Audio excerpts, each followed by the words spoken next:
I know you heard it before, but our pilot episode was on Scream 5 and 3 people who could possibly be the killer, and that was Stu, Randy, or Gail. And in 2 of those theories, we talked about the cult of Ghostface. And here we are again, a year later, some new details, and we're going to talk about that cult possibly being in Scream 6, because it's been teased. One being the crossword puzzle that was recently released by Paramount, and the question was, where can you worship me? Now, we see in the trailer that there is a shrine to Ghostface, and we haven't seen the movie yet, so you have to start thinking about who's going to create a shrine.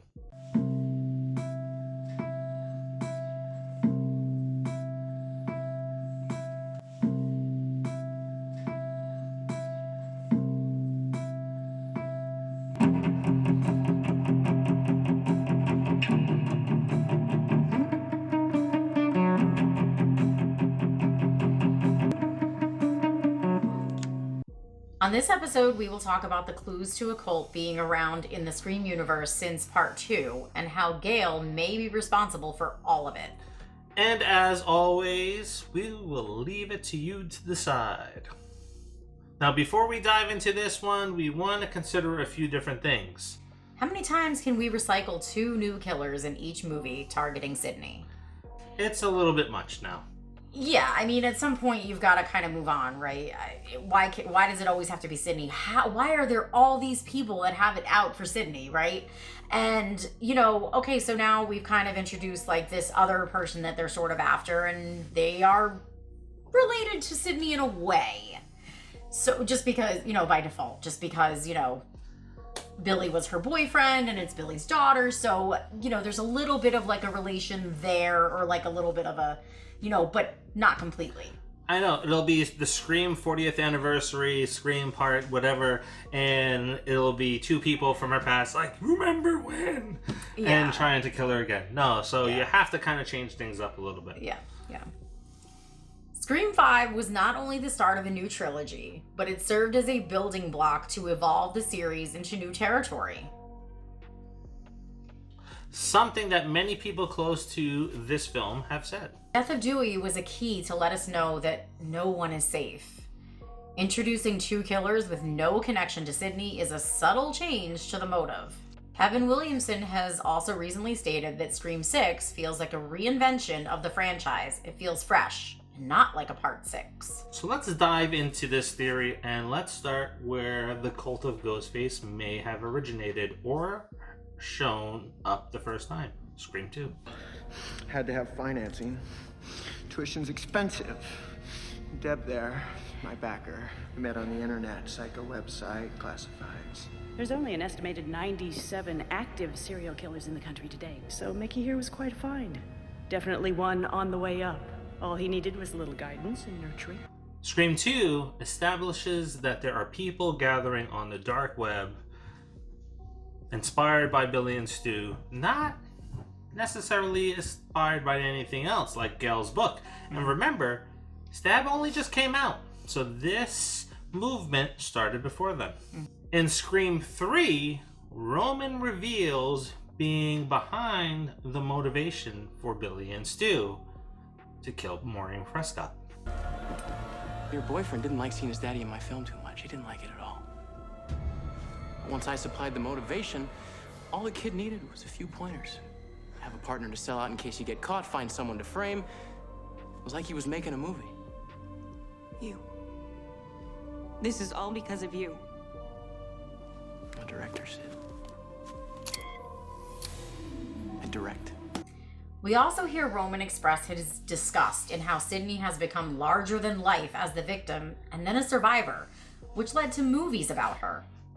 What he fails to mention is that her status began before the films. It began with Gail's book, Wrongly Accused. And this is a recent callback in some promotional materials released by Paramount. The book's title is featured on the Scream 6 Christmas released poster. This is a keynote, and we actually kind of discussed this in the pilot. Wrongly Accused targeted Sydney's integrity, claiming that she knowingly lied about Cotton killing her mother. You owe me. I owe you shit. You owe my mother. Your mother's murder was last year's hottest court case. Somebody was gonna write a book about it. Right, and it had to be you with all your lies and bullshit theories. What is your problem? You got what you wanted. Cotton Weary's in jail. They're gonna gas him. A book is not gonna change that. As we asked in that pilot episode, where the hell did Gail get this information? At the time, it's like Gail had a relationship with Cotton. And we really thought that Gail was kind of getting around because some of the things that she did in some of the other films. This also ties to some recent videos that we released about the Scream 3 promotional websites that tie into the canon of the Scream franchise. If Roman revealed to Billy details about his dad, it's likely that he was the whistleblower at Sunrise Studios who created the Sunrise Sucks website and was planning to give the full story to Gail. Just like he may have already done in the past about who really killed Maureen Prescott. Why else would Gail be so adamant about Cotton's innocent unless she had information or unless she had a relationship with Cotton? So this leads us to believe that maybe her and Roman had some information swapping. Also keep in mind that Gail tends to plant cameras to record what is going on, as we saw in 3 of the 5 films, and she always seems to know what's going on when it comes to evidence. Still doubting that theory? Think about Jigsaw in the Saw films. He tends to involve himself in the games. When there's really no need.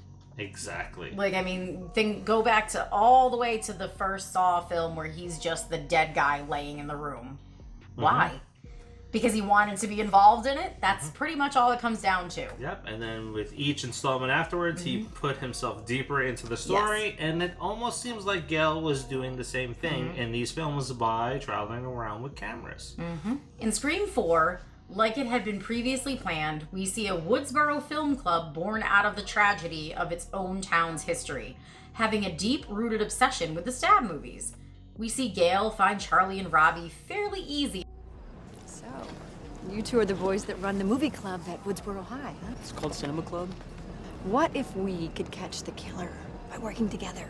2 generations of cutting-edge journalists intertwining our passions for media. What would you say? I love you. Very good. The cutscenes in that film reveal more details surrounding the cult and Gail's feelings for Sydney. For starters, the Marnie and Jenny crime scene was staged eerily similar to Casey Becker's. Bodily fluids, hair, something. So we can put whoever's responsible for this behind bars.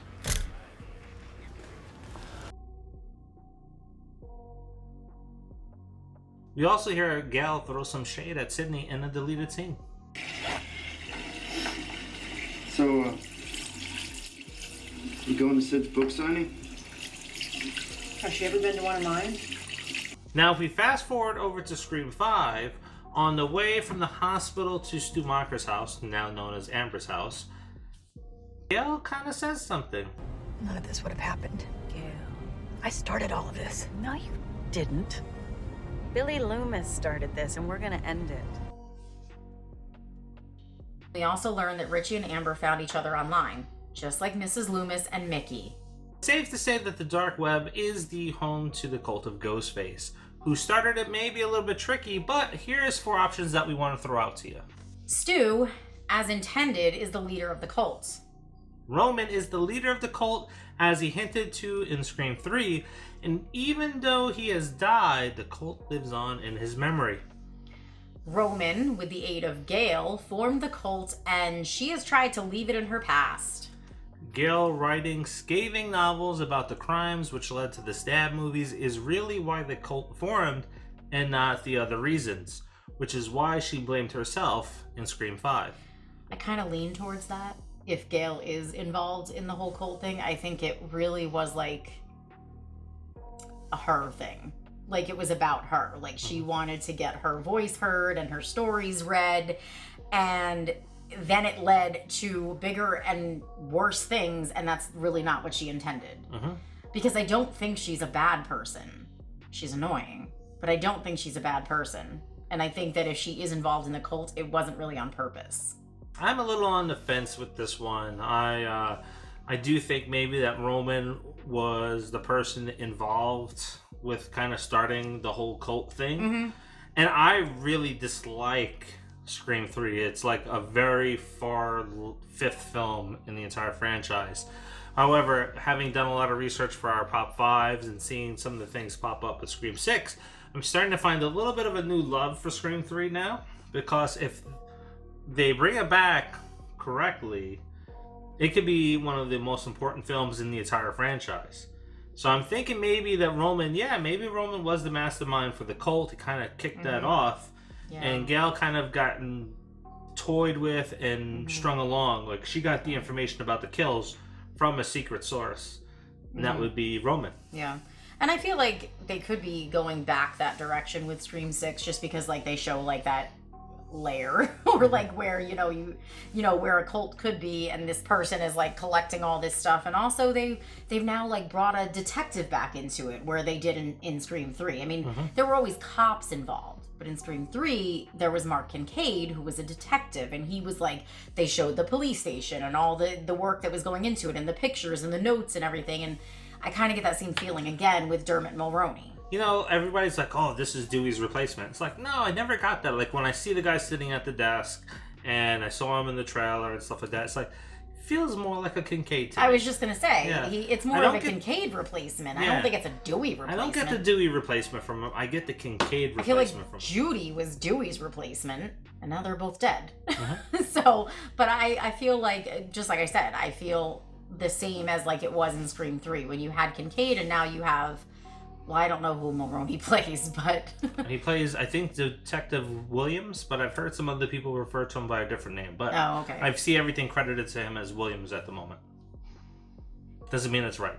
No, I mean, things like that get switched all the time, so I guess we'll find out when it comes out. Exactly. However, so, as always with Popcorn Theory, we will leave it to you to decide on which theory is right.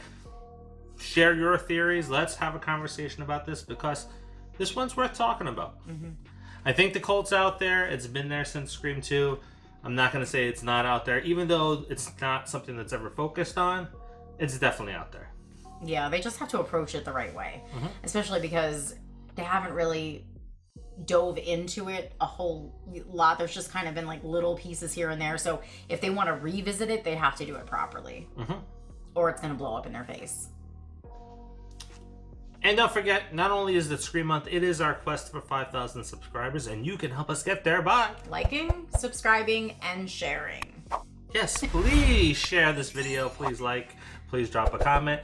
And for every video that gets 25 comments and 25 likes, we will give you some movie theater swag at 25, 50, and 75. Once we hit 100, you will win a one-sheet poster. But we're not just selecting you for watching the video. You have to participate in the discussion. Participation. Remember, they taught us this in school.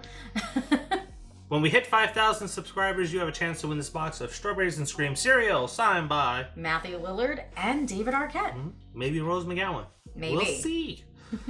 Now, you can't get this in the United States. I had a couple people ask me questions about that. This is only from the UK, and it is kind of tough to get because you have to have a connection there. And then you gotta hope that it doesn't get crushed. Because ours got crushed. Yeah. It did. But to win this, you have to be a part of the conversation. So like and comment on videos, and then we will randomly select somebody from all of the videos that we've received, and somebody will win it. Anyway, until the next Popcorn Theory, see ya.